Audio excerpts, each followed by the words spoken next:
transition into something you said earlier about playing pro. What was there ever a thought process to going to play somewhere in a league, and was there any period where you felt like you were close to maybe going the NBA route? Yeah, so at 20 years old, I actually played in a semi-pro league. It was the IBL, which is, there was a bunch of minor leagues in the U.S. back then in that era. There was like the ABA, the IBL, the NBA. There's like literally like 6 or 7 pro leagues, and they were all like decent, but they weren't close to the league. You weren't about to make the league if you're playing the ABA. Sometimes NBA guys would bounce down, but that's probably because like they gave them a big contract in hopes of like sell tickets. It's kind of like after their NBA run.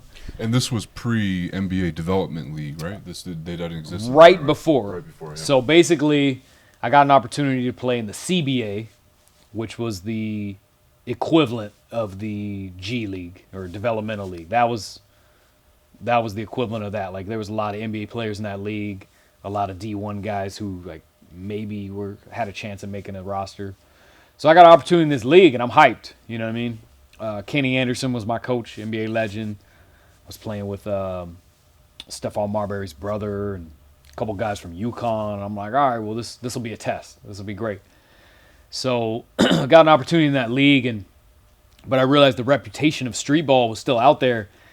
And then I realized they kind of brought me in more as a novelty, try to sell some tickets. And then I did prove I could play, and I surprised them. And I had an opportunity to start a few games when the starting PG got injured. But as soon as he was healthy, I went right back to the bench. No matter, despite I put up like 20, I had like 20-7 one game, 18-6. Did really well. We won a few games. And then as soon as he got healthy, I went right back to the bench. And I realized like the politics were just stacked so high against me, flourishing at conventional basketball, that it was going to hard to ever get a real opportunity at the NBA. And so at that time, I kind of came to a crossroad, and I was like, do I want to take a lot of time to try to go overseas and go this grit and grind route and then hopefully make a roster in my mid to late 20s? Or do we just embark on something unique, and it's like this street ball legacy, and kind of like go all in for digital and whatever else is available? And so I chose that route, and no regrets, because there was no telling whether I was ever going to make a roster or even play Division One overseas. That's a high level.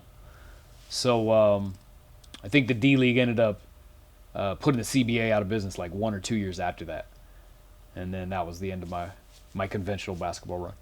Did it hurt, or did it create a chip on your shoulder that like the conventional basketball world, like from college all the way up to the development leagues, like they never gave you a chance? Like Yeah, like even that IBL team, it was in my hometown. It was in Salem. It was called Salem Stampede. There's like a video on YouTube, some highlights. But I came into there really as like kind of a novelty to sell tickets as well. And that surprised me because I knew a lot of guys on the team. It was my hometown, but the coaching staff didn't really know me, nor did the ownership. But I flourished there. I actually got the starting spot. Average maybe. I probably was putting up like 15-5, maybe 15-6, but one game at 30. You know what I mean? And got to flourish in front of my hometown, and so that was like great. So I figured out when I was going to CBA, let's put it to the test, step higher, because these guys they're better than my street ball teammates collectively. Not as talented individually, but collectively. And it was just like a little bit more structured, and the league had more respect than my teammates. Some of my teammates were like, street ball. They were like NBA ready. And so I knew that I could go toe to toe with a few of those guys in spurts. They were better than me, but so I was excited. It was an opportunity for a challenge, and the fact that I did put in work when I got the opportunity, it didn't put a chip on my shoulder, but it gave me confidence. So going back to street ball, I remember after working out with NBA guys and playing in the CBA for a year, going back to street ball is like the game seemed slow. You know what I mean? Like I was like, wow, I could really like come in and do work here and even flourish more than I had prior in street ball games. Do you feel like if you did get either if the situation changed as far as timing, like maybe the D League was in effect, or maybe there was better opportunities. Do you feel if you got a real shot, you potentially could have made it in the conventional or the NBA? It's hard to say if.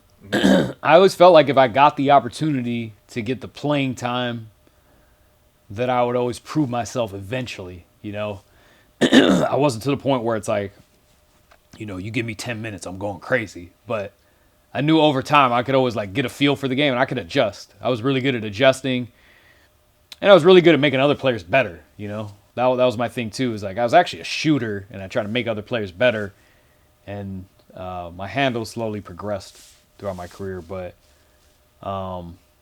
it's hard to say. You know what I mean? That'd be real theoretical. It's almost like the whole, if I was 6'6", I'd be, you know what I mean? But you're not.